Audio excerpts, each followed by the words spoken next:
Fala, povo, tudo bem? Mais uma vez, Bruno Guimarães aqui, e hoje para tratar sobre o direito condominial. Direito condomínio, o pessoal acha que é treta, que o bom senso resolve, mas não é bem por aí. Tá?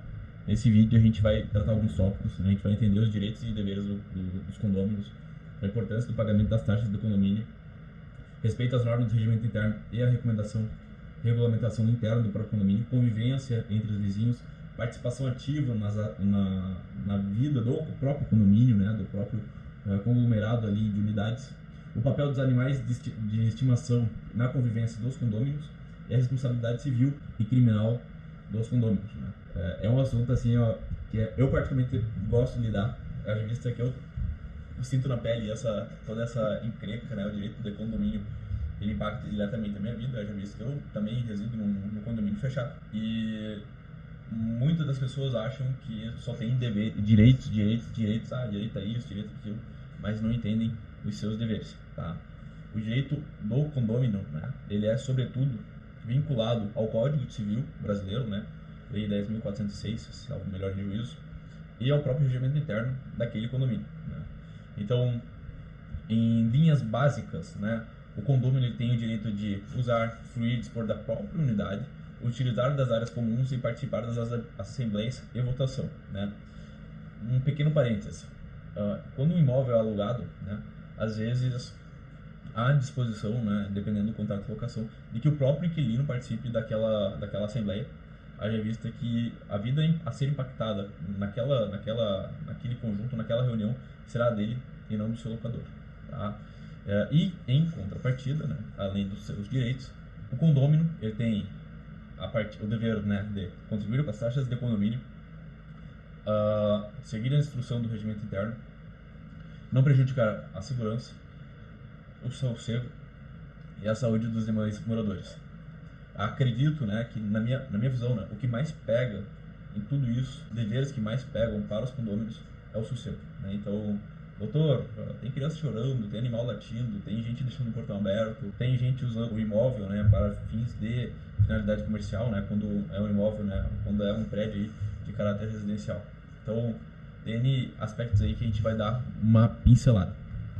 Uma das questões um dos deveres mais básicos numa relação entre condôminos, né, numa relação de condomínio, é pagar a bendita taxa condominial. Essa taxa condominial ela tem a finalidade de manter a estrutura do condomínio, seja a segurança, iluminação, conservação, áreas comuns como salão de festa, piscina, academia. E o não pagamento dessa taxa, ela impacta em todo o ecossistema, em todo o condomínio. Haja vista que por um pagamento de uma pessoa só, né, não pagando a taxa condominial, pode impactar eventualmente na prestação de serviço de segurança, na prestação de serviço de administração, quando é uma administração externa, na própria disposição dos bens das áreas comuns, como é piscina, sauna, academia e etc. Por que lá atrás eu falei que é um direito, né, e não um dever do condômino de votar em assembleia aquilo que vai ser posto no regimento interno?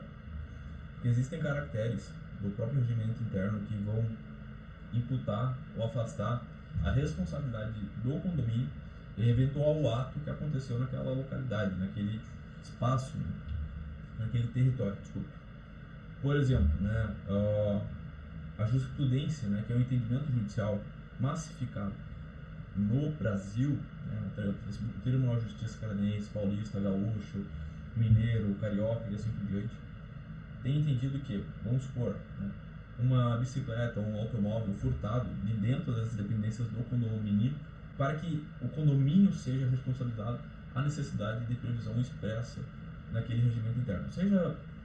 Mas previsão expressa para quê? Né? Para que responsabilize o condomínio ou para que afaste a responsabilidade, né? A maior parte da jurisprudência tem entendido, né, que há necessidade de previsão expressa de afastamento da responsabilidade civil do condomínio em ressarcir aquele morador, aquela pessoa que teve seu bem subtraído, furtado, né, dentro das dependências do condomínio. Então, por que é importante participar do regimento interno?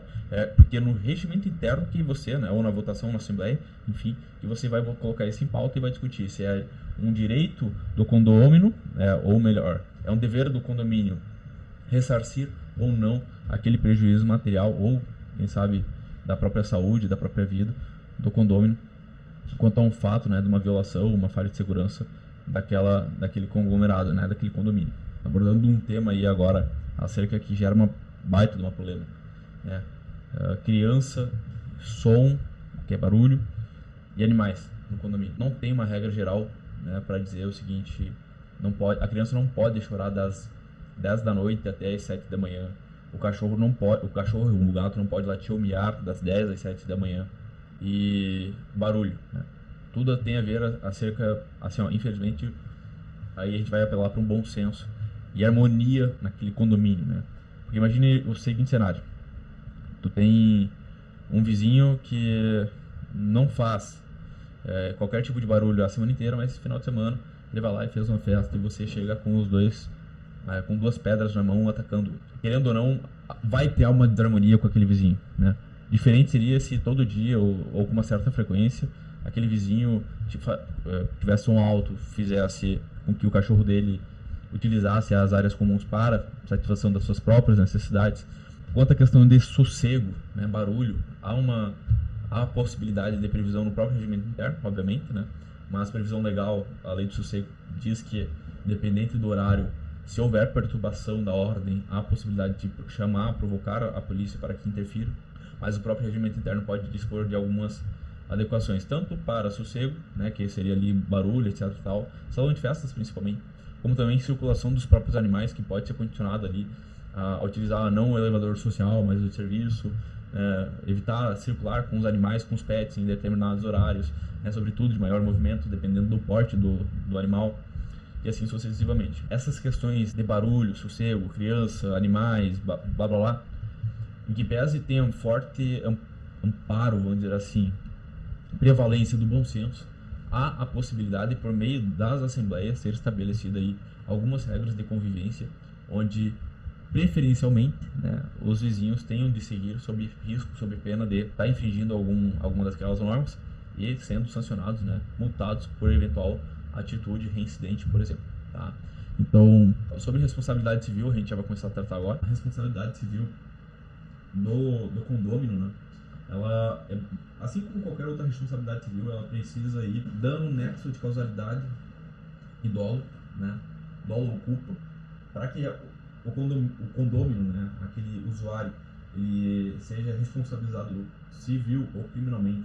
Ele tem que estar relacionado àquele dano. Exemplo, o meu apartamento não comportava uma banheira, né, de X mil litros no quarto.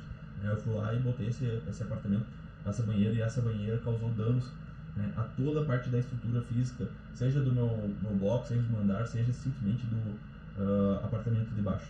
Obviamente, né, houve um nexo de causalidade, ou seja, o fato tá havendo um dano à estrutura, o fato de ter um vazamento no apartamento, na unidade de baixo, está linkado, né, anexo àquela atitude, veja, dolosa que eu tomei, de botar aquele utensílio mesmo que fosse não previsto ou não suportado por aquela estrutura, e o dano.